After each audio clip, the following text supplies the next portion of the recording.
The number of deaths from coronavirus in China increased to 636 people. At the center of Hubei, China alone on 6/2, the province had an additional 69 deaths and nearly 2,500 new infections because of the new coronavirus pneumonia (nCoV).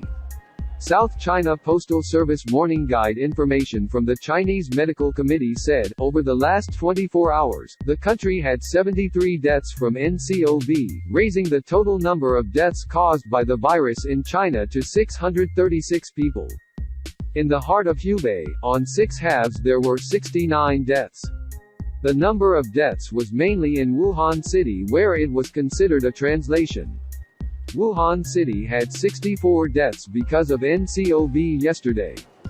To date, the number of deaths from this epidemic in Wuhan is 478 people.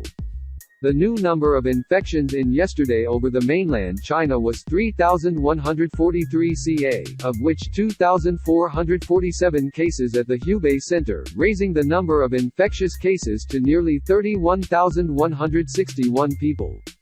So, as of this morning, the world has a total of 638 deaths from nCoV, but China has 2 more deaths in Hong Kong and the Philippines. People who are infected with nCoV pneumonia worldwide are about 31,481 people.